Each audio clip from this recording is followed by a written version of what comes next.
Hello and welcome to Correro, the biggest table and biggest platform for big conversation right now in Nigeria. My name is Godwin Sunday.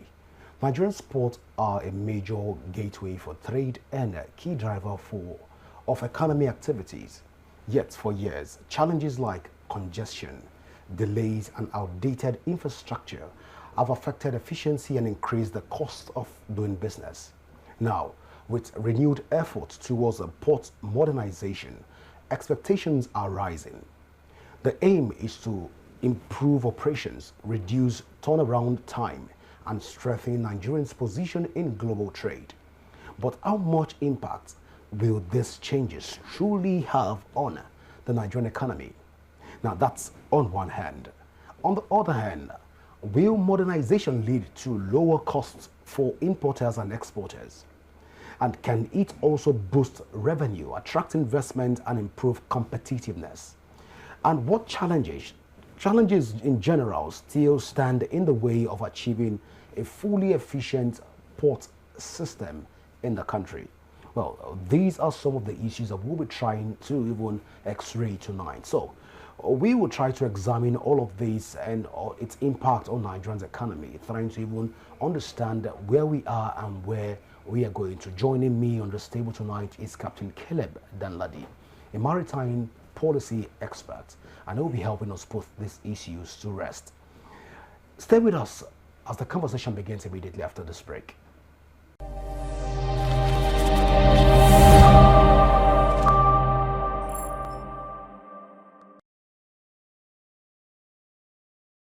You're welcome back.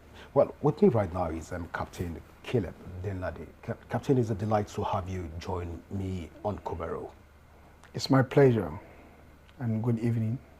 Well, it's a very good evening. But Captain, let's begin with the conversation by first. How did you react when you heard that Nigeria has entered into a deal with the UK in order to modernize certain ports in the country as a stakeholder within the maritime space?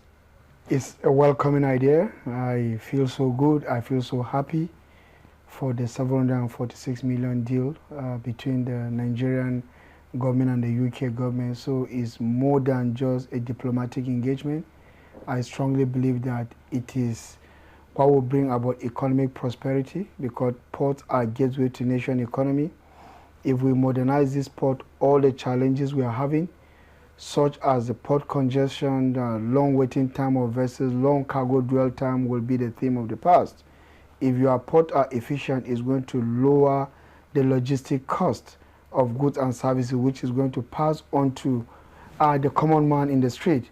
So the benefits are enormous. It's going to also create employment opportunities, whether directly, indirectly, or an induced employment opportunity, which is very, very crucial. So I feel so happy. I feel so good. If you look at the country today, more than 90% of the goods that are coming in and out of the country are via the ports. So ports are a gateway to the entire economy. So if we modernize this port, if we digitalize this port, we are going to improve efficiency. We are going to lower the cost of logistics. The importers will be happy. The common man industry will be happy. And then we are going to become a regional global hub. That simply means most of the goods that are bound to landlord countries, they are going to come through Nigerian ports because the ports are highly efficient. That's it. All right. Of course, you were happy as a policy, as a stakeholder within the maritime sector. But again, a lot of Nigerians were not happy with that particular declaration and that particular deal. First, we're seeing two ports being put into consideration, and the first is the Apapa and Tinkan port for modernization.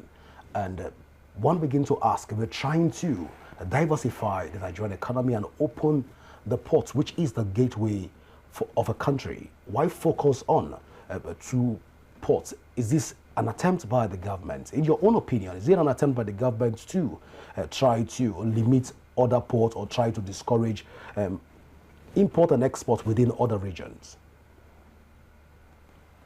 This question, I'm not part of the deal. All right. So I don't have. In your opinion, when you look at it as a policy maker, before this deal, there has been modernization of ports that's ongoing.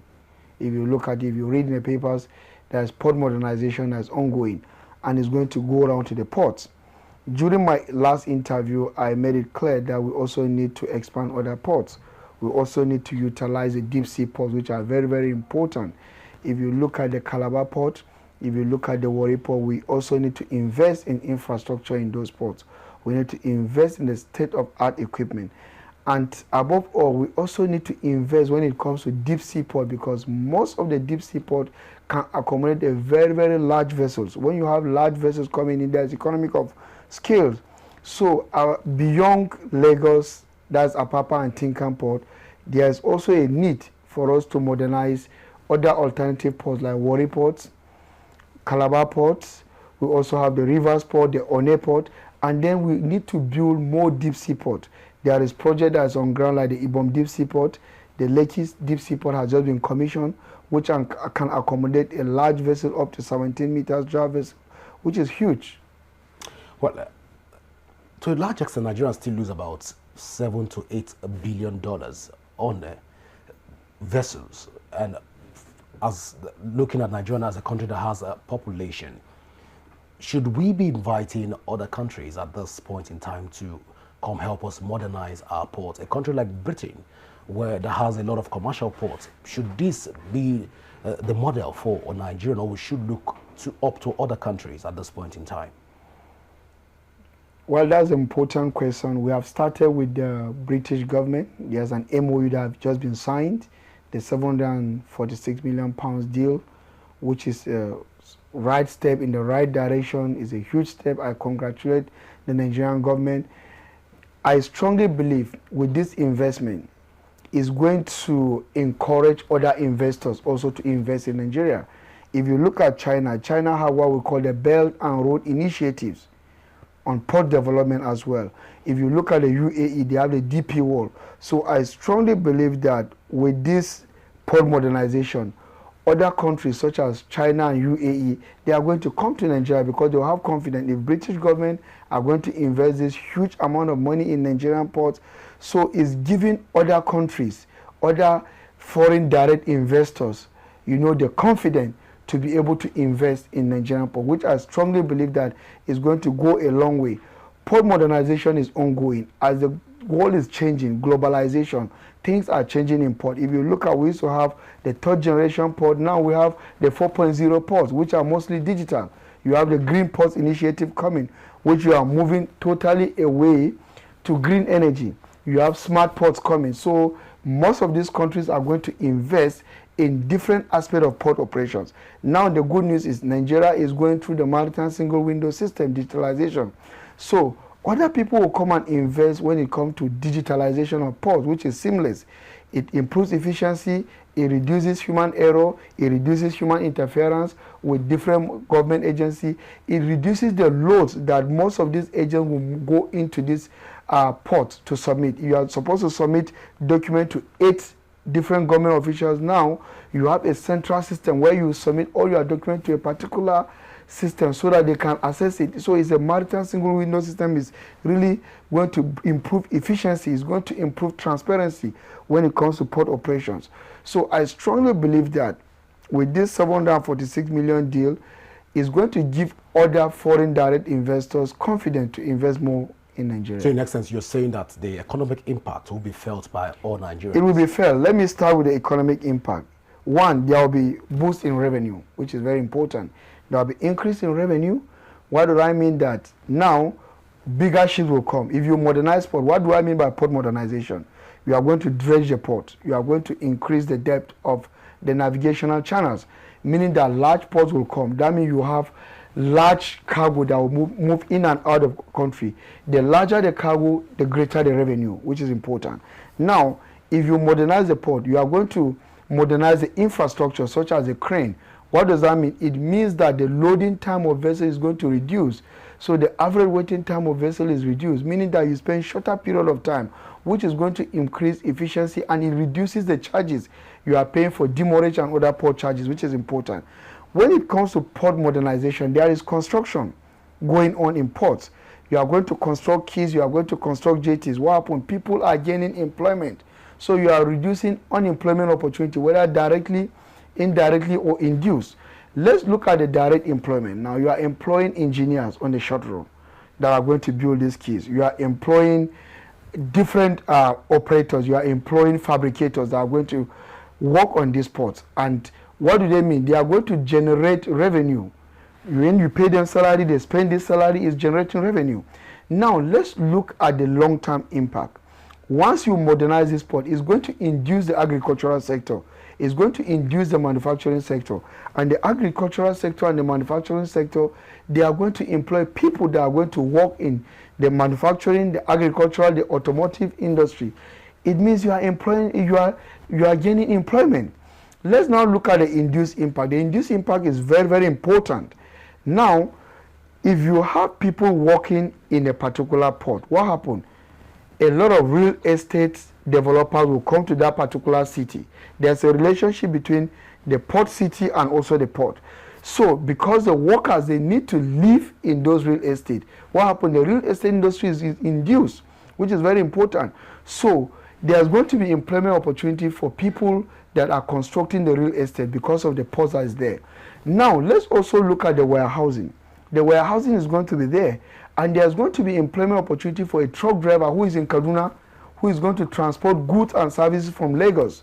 There's going to be employment opportunity for a truck driver who is in Aba, who is going to transport goods and services from Lagos to Aba. So the employment opportunity is enormous. Now, let's also look at the economic benefit, which is very, very important. Once a port is efficient, once you modernize a port, what happens? The cost of logistics is going to reduce, meaning that the cost of imports and export to the country is going to reduce, and it's going to affect the common man in the street, which is very important. If you are paying large sum of money for importation of cars as a result of long waiting time in port, once the port are modernizing, the cost is reduced. According to survey, in modernization of port, reduced port charges by more than 70%, which is very important for you to know. So it's going to affect the common man. Another aspect now is if you are modernizing the port, you are also modernizing the rail. So there's going to be a hinterland connectivity between the port and the hinterland. The rail system will be functional. You are providing employment opportunity for the people that are working on the rail system. You are providing employment opportunity for people that are working in the dry port, which is very important.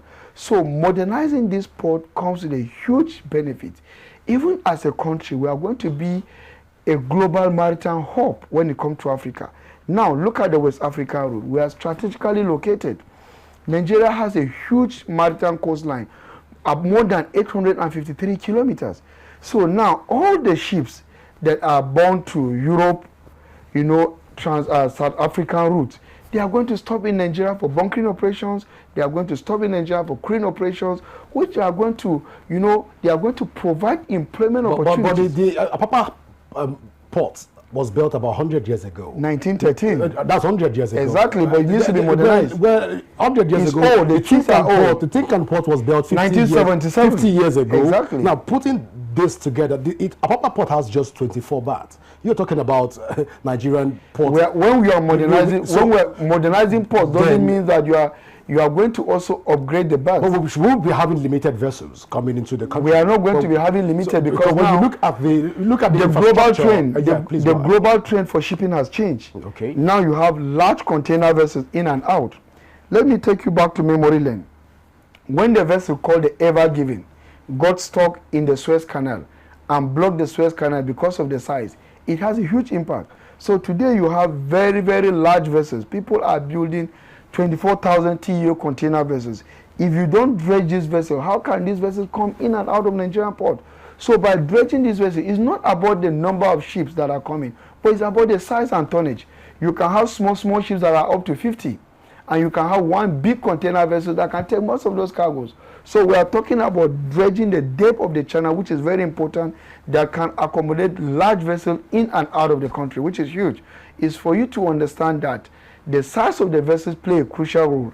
As the global trend is changing, ship owners are building large vessels to be able to accommodate large cargo. Instead of having small number of ships that will accommodate small cargo, you need large number of vessels. But realistically, the port, Apapa port and Tinkan port, which are currently the major ports right now, which the government is trying to focus on. Yes. Realistically, infrastructurally wise, if technology is being driven into that sector, will it also, with technology, help us understand the vessel size, the speed of the vessels, and the technology that will be applied? Will it also expand the infrastructural network of the ports?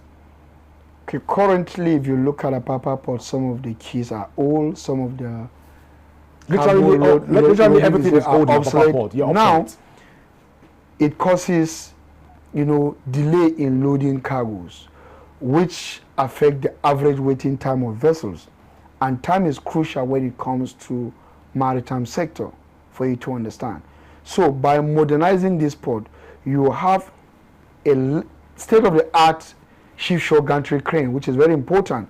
And this ship shore gantry crane, they can pick 10, 20, 30 containers within 10, 15 minutes, compared to an old crane that struggled barely to pick one container in 30 minutes. What does it mean? It means that the speed of cargo operations have improved. That means that the vessel will spend lesser time in port, because the longer the vessel stayed in port, the higher charges it pays, which is important. Now, when you move this cargo to ports, they are going to be evacuated quickly because the infrastructure are there. That simply means you are not paying demurrage. The scanners are all there to scan this cargo at the shortest period of time, which is important. If you are not paying demurrage, that means you are not incurring additional cost. Now, we are talking about port modernization. It doesn't have to do with building quays alone, building state-of-the-art cargo handling equipment. It also has to do with digitalization. When you digitalize the system, it's seamless. You improve efficiency, you improve productivity, you reduce interaction with humans, you reduce human error.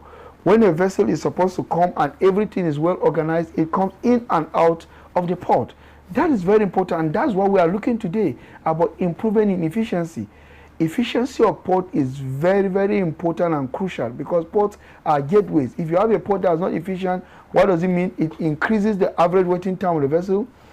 It increases the cargo dwell time of the vessel. It drives the cost of import and export high. So with modernizing our ports, all these things will be the theme of the past. Well, Captain Caleb, you spoke about the impact that this will have on Nigeria, but then let's go by the Nigerian population. By the NPC report, we are looking at about 230 million people in terms of our population, and we are just talking about 2 commercial ports right now that will be established by modernized by the government, and other ones will perhaps follow. We don't know yet, but what the government have made us to know some couple of weeks ago is that these 2 ports, Apapa Port and the Tinkan Port, will be modernized. Will this make any significant impact if just 2 ports are going to be modernized? Looking at our population right now, other ports, which are also gateways into the country, will still be having this setback. Can we say that this will have any significant impact on the Nigerian economy in reality? Yes, it will have. If only 2 ports are modernized. Well, you start, a journey of 1,000 miles start with a single step. 100 years and 50 years. Yeah. So first, I'll take you around. All right, please. 70% of imports and exports are through these ports. At the moment, more than 70% of imports and exports in Nigeria are via either Apapa Port or Tinkan Island Port. So they are the largest port in Nigeria. So if you modernize, which I strongly believe other ports will be modernized, if you modernize this port, if you provide state-of-the-art equipment, they are going to make a significant, changes. One, like I mentioned earlier, the average waiting time is going to reduce. The average cargo dwell time of the vessel is going to reduce. The turnaround time of vessel will increase. What does it mean? It means that instead of you having congestion in Lagos, you will no longer have that congestion, which is important. And when you don't have that congestion, the cost incurred in imports and export will reduce. So it doesn't matter whether the population are in Maiduguri, or they are in Lagos, or they are far in Yola, or they are in Akwa Ibom. Once the cost has reduced, it will have an impact no matter where the populations are being located, which is important for you to know. Now, we are talking about providing employment opportunity for modernization. It's not only the people in Lagos that are going to be provided with opportunity. Sometimes people migrate from one city to the other in seeking for greener pasture. So they are going to be provided with employment opportunity. Let's also look at the agricultural sector.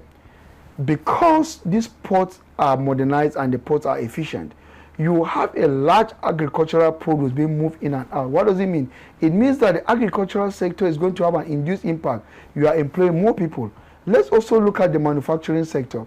The manufacturing sector is also going to be boosted. We have abundant steel in Nigeria. We have the Ajakuta Steel Company. Today, it will revive, definitely, because you are going to move steel by sea.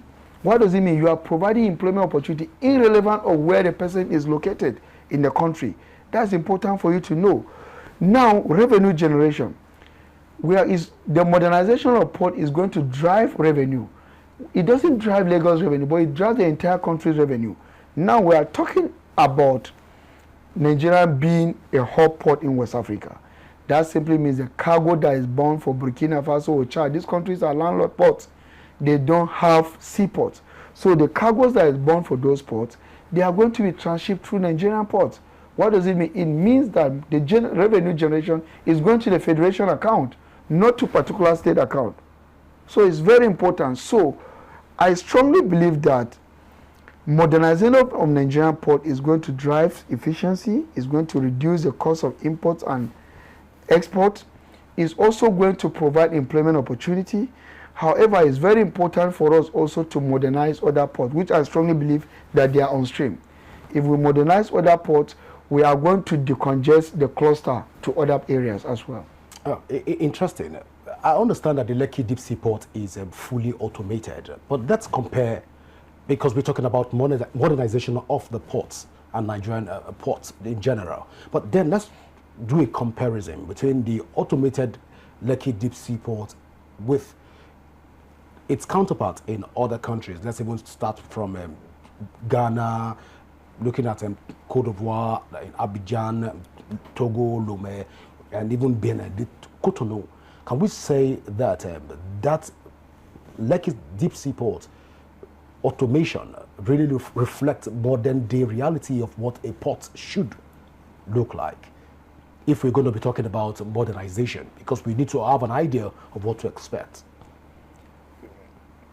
That's an important question. When you talk about modernization of ports and also fully automated ports, Lekki Deep Sea Port is not a 100% automated port. Fully automated port, for instance, like Rotterdam, where there's no human interference. The ship will be there, the ship shore gantry crane will pick, put it in the trailer is automated, AI, it drives. No, there are still people who are working. However, the Lekki Deep Sea Port is a modern port. It's not a smart port, but it's a modern port that have modern cargo handling facilities. And it's a deep sea port because it will be able to accommodate large vessels. Because when you talk about vessels coming in and out of port, you have to look at size. You have to look at the draft. So the deeper the port, the larger the vessels that can be able to come in. So Lekki Deep Sea Port can be able to accommodate larger vessels. When you look at the issue of Lekki Deep Sea Port, there is no congestion. The turnaround time of vessels there is faster.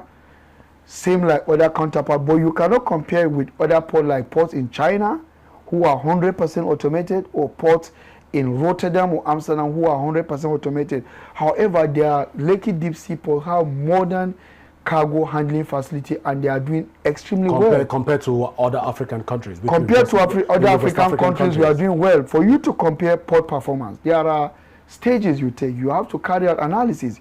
You have to collect data. A port might be large, but it might not be efficient. A port might be small, it might be efficient. Let me take you back. You might have 3 cranes in a port, and another port might have 1 crane, but that port with 1 crane might be efficient than you do compare. So it has to do with how much you utilize your input to produce output. Inputs are like cranes, the length of the berth, you are talking about the number of trailers in the port. Then output, you are talking about the total number of cargo loaded in and out. So you have to carry out an efficiency analysis. You have to compare the performance of this port through different types. You can run data development analysis, SFA, to be able to compare the performance. But in an interim, you look at it, Lekki Deep Sea Port is doing extremely well. Now, let's go back and look at the number of vessels, statistics coming in and out of port. Those are the other things you can be able to compare port as well. The statistics, how many vessels are come in and out of that port? How many cargoes were loaded in and out? What is the average waiting time of vessels in that port? What is the average cargo dwell time of vessels in that port? With that, you can be able to. Well, you can look at the Lome. You are talking about Lome. Lome is a deep sea port, and Lome are extremely doing well. Lome, they are one of the most efficient ports in West Africa. When you compare to Lekki Deep Sea Port, which is efficient. Lekki Deep Sea Port has just been commissioned not long ago, but they are doing extremely well. You can't compare it with ports like Apapa Port that are aging. So which is important. All right. Nigeria is losing an estimated 8 to 9 billion annually to foreign shipping lines. They said due to perhaps its partial absence in the international marine trade. So partial absence. Partial absence. So the question we're is, absent in international marine trade. Let's even look at this. We're talking about modernization. Shouldn't the conversation rather be on probably ensuring that Nigeria has its own vessels that is dominating the movement of both the import and export of products across the board, in order for us to make probably better economic impact for us as a people? That's a very important question you ask. If you procure, let's say, 20 ships today, and your ports are not efficient, what impact have you made? Are you making any impact? So let's go back to basics. Let's modernize the port. From port modernization, there are conversations on the way to revive Nigerian National Shipping Line. So modernization of port is very important. We need to modernize this port. Without modernization of this port, you might have 30 ships, 40 ships. They might be lying there for a long period of time before they come in. So since ports are gateway to nation's economy, not ships, ports are gateway to nation economy. More than 70 to 80% of imports and exports are through the ports. So we have started and we'll get there. I strongly believe we'll get there. There has been conversation about reviving Nigerian National Shipping Line, which is the right step in the right direction. There has always been conversation. So the national fleet will not help us participate. It will help us. Yeah. You are talking about modernizing the port. Let me give you an example now. Should be let me take you to a layman. Maybe you don't. National fleet. I think you don't understand me very well. Please help me understand. Now, you have a motor park in Jabi, which has a lot of potholes, and you barely have cars going in and out. And that is the only place you can load. And Jabi is the only place. And now you are asking me, you are asking the government to buy you 30 cars instead of modernizing the park. Which one do you start first? Don't you think modernizing the park first is crucial so that you have adequate parking space, you have adequate security in that particular motor park? So in the case where the government is looking for money and getting more cars. No, you are not listening to me. You are not responding right now. Right? I'm trying to also get. No, I'm taking you somewhere. Since you've taken us to Jabi, I'm taking you to Jabi back in a situation where we are still borrowing as a country. No, we are not talking about borrowing. You are not responding. Still borrowing. No, we are talking about difference between right now. owning looking at the economic impact of modernization of the port. I'm asking, shouldn't the conversation rather be that we get more national fleets? That is why I'm taking you. If you have more global trade, if you have more national fleets and your ports are not efficient, what are you doing? You need to modernize the port. You need to have adequate infrastructure. If you have 30 ships, where are these ships going to bed? So, it's easy. Let me hold your thoughts there, because I've been saying that right now that we have to go take a short break. Okay. Well, we'll take a short break right now, and when we return, we will still talk more on the port modernization in Nigeria. Please stay with us.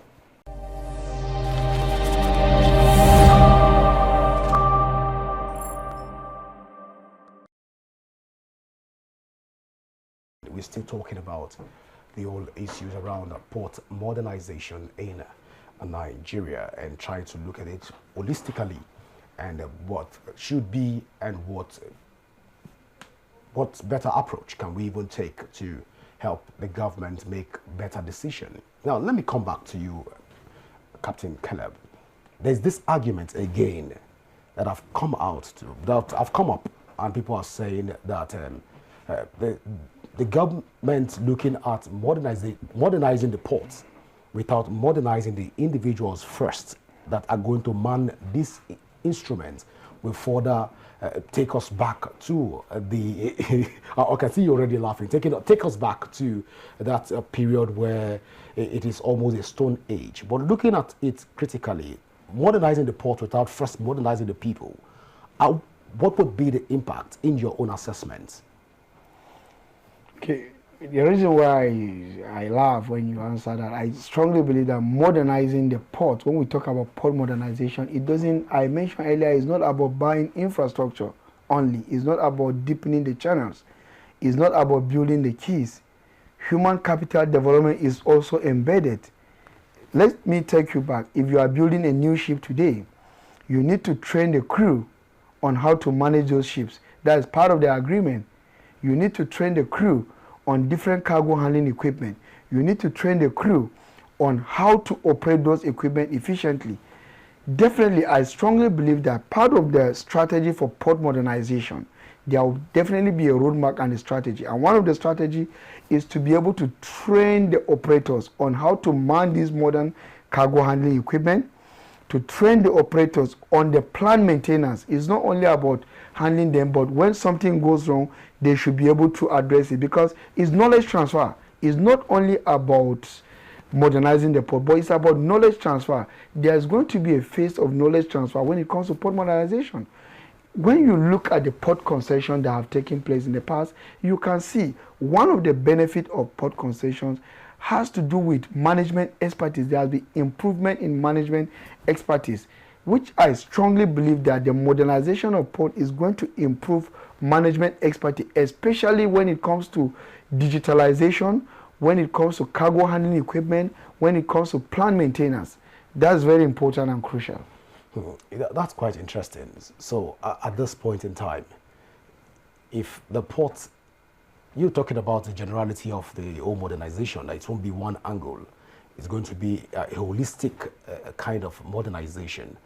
But then the argument still remains that if the individuals that are going to be perhaps manning this model ports are not first reorientated, because a lot of them have been having this cognitive orientation. They've been there for a while. 30 years is not something you pick by the road. In a situation of this nature where a lot of these founding fathers within the port system are not willing to learn, what happens? Will these modernizations still work? The modernization, I strongly believe, is going to work. There will definitely be a roadmap. Without the personnel being... First of all, in every project, when you are carrying out a project, first of all, you start with need assessment, which is very important. You conduct a need assessment. And from the need assessment, you will be able to address the problems. You'll be able to see the challenges. You will be able, from the need assessment, once you have the problem, the challenge, and the need, then you develop a roadmap, a training map. In every project that you are doing, definitely there is a section there for training of personnel, which is very important. For instance, today, these cameras are here. Before these cameras were brought here, you used to have different versions of cameras, but you need to train your people on the operations of these cameras. It's similarly for port modernization. Port modernization, like I mentioned earlier, is not only about deepening the channel, it's not only about infrastructure, but it has also to do with knowledge transfer. It also has to do with management expertise, which is very, very important and crucial. You might have all the equipment today, but if you don't have competent people to run them, how will they? But definitely in the roadmap, I strongly believe, I'm not part of it, but I strongly believe that in the roadmap, and I believe we have competent people in Nigeria that have already undertaken such projects in the past, and there will be a roadmap for training and development of port workers. Well, interesting. A lot of young people watching us right now are dropping messages, and part of those messages I'll just take, and they are asking how can they even key into the modernization of the port, the modernization of the impact. Let me just take the question, the stuff here. What will you tell Nigerians who want to enter into port business, and what are the things to look out for if they want to even come and benefit from this modernization of the port system across Nigeria? What will be your strong suggestion to a young person? That's a very important question. So it's very important for us to encourage a younger generation that want to start a career in maritime sector. There are different careers when it comes to maritime sector. There are the seafaring careers which have to do with shipping. You also have the port agencies. You also have the marine insurance. You also have shipbuilding. You have naval architecture. You have marine engineering. You have a large pool of careers. So it all depends on which aspect of the career you want to go into. If you want to go into the navigational part, which is my specialty, I'm a captain. So you start with the basic 5 credits. You have English and maths, and then you apply to any of the maritime academy, like Maritime Academy Nigeria, or we have the Federal School of Oceanography in Lagos and other maritime institutions. And then once you finish, you need to go for your pre-sea training. You have the mandatory sea time. After the sea time, you return back to the college and sit for certificate of competency exams. And when you pass, you go to the ship and start as a third officer.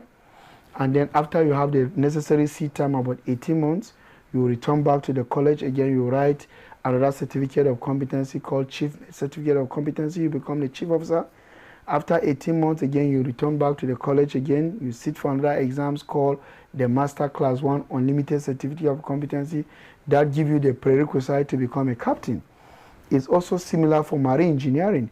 But if you want to be a ship agent, it's totally different. You can as well study maritime business management. You can study MBA as well. You can also go and learn on the job. It's very important. So you can be a sort of trainee and learn on the job and totally grow and get experience. But one of the most important things for young people is you must be able to have the passion for the job, you must be disciplined, you must be focused, and you must have the right attitude, which is very, very important. So if a person does not like water, has a phobia for water, can the person still delve into this field? Yes, you can work in ports because you don't need to sail. Won't you see the water? Well, you can see the water, but you are not sailing the water, you are not floating in the water. You can also work in different shipping companies. Most of these shipping companies, ships that comes to Nigeria, they have their own representative. So you can work in a shipping company. The port might be in Apapa, but the shipping company might be in Ijora. So you might work in a shipping company. So it's very important for us to encourage the younger generation to key into maritime professional career, which is important. And for me, I also want to encourage female participation when it comes to shipping because the number is very, very low. So we need to encourage especially female, young female folks. Why is that so? It's a common stereotype in the past where people believe that seafaring career is meant for men and not for women. It's a common stereotype. But that is changing now. We have a number of female seafarers now. They are growing gradually and want to encourage more females to go into seafaring career. So it's a common stereotype, and some other females also, when they marry, they wouldn't like to leave their families and sail for 2-3 months away from their families. So you look at it. So we need to encourage them. We need to provide incentives for them. We need to organize seminars to bring in successful professionals, especially successful female maritime professionals, to talk to them about the importance and benefit of seagoing career. Again, I'm curious. Coming into the maritime space in order to benefit from this whole program by the Renewed Hope agenda by Mr. President, does one need to come from a particular region in order to enter or engage in this field? Negative. I'm from the north, but I'm a maritime professional. Now you are talking about port modernization. I've just discussed about the maritime career. When it comes to port modernization, it doesn't have to do with maritime career. There are a lot of construction ongoing in ports. Naval architectures will be required, mechanical engineers will be required, electrical engineers for electrical work, fabrication will be taking place, metallurgical engineer will be required. So there's a huge potential for that. When it comes to road construction, there will also be civil engineers that will be required for construction of ports. Now, let's also look at digitalization. A lot of our youths have been successful when it comes to digital innovation. So there's a huge opportunity for them to participate in digitalization of ports. You know, there's a huge potential for them to work in automation systems, because there's a lot of automations that will be going ongoing when port is fully modernized, which is important. Now, let's also look at the induced impact, because once the port is in Lagos, a lot of port workers are there. It's going to drive the real estate company. What happened?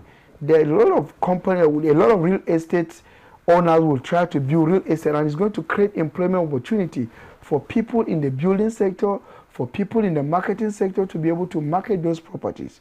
Now, let's also look at the truck drivers. The truck drivers are going to get jobs, warehousing. So there's a lot of employment opportunities when it comes to port modernization, because a lot of activities will be ongoing. Let's take, for example, if they are building a stadium now, you will find so many workers working on the site in and out. Or if you are building a refinery, you have a lot of workers in and out. Same thing with port. So it's going to provide a huge employment opportunity for our youths. Interesting. So at this point, whether you are staying in an landlocked areas, or you're staying around the water part of the country, the riverine part of the country, doesn't matter. It doesn't count. You can, yes. If you have flair for the maritime field, you can venture. Exactly. So that part should be eradicated. That once you're not, you don't have this affiliation with water-prone areas, you cannot delve into the field. That's quite interesting. It's educating to know that one can easily come into the field. But then, is there an age limit? Is there some of age barrier coming into the maritime space? For me, there's no age barrier, right? There are people who were ratings. Ratings are support workers for the officers that I've sailed with them in the past. And they say, hey, I don't want to be a rating, I want to be an officer. And they decided that they go back to college and they study, and today they are officers. So you can be a third officer at the age of 50 or at the age of 60. There is no barrier for you. There's no age barrier. It's just like when you are going to university. There's no age barrier for you to go to universities. Perhaps in some maritime academy, you might see they will say, oh, you must be at so age. But when you go to seagoing career, there's no limitation. There's no age. However, but there is retirement age as well. There is a time that you will get there and you will not be able to sail again. You will find some third officers, they are 40 years old, a captain might be 35 years old. You might find a chief engineer that is 45 years old, a third engineer might be 50 years old. So you look at it, age is not a barrier when it comes to the career and maritime sector. Well, I believe a lot of Nigerians have learned quite a lot of things, even from the conversation, talking about the modernization of the port and why it should, and the economic impact it holds for Nigeria. Well, it's on this note I want to say thank you so much, Captain Caleb Danladi, for finding out time to be with us here on Kuwero. Thank you very much for having me. Well, viewers, this is how far we can go tonight on the show. Do not forget that you can leave your thoughts, you can leave your comments on our various social media handle currently showing on your screen. And you can also download the RapidTV app from your Android and iOS devices to keep track of our broadcast. My name is Godwin Sunday. Always remember that peace and unity are the pathways to progress. Do enjoy the rest of your night rest. Bye for now.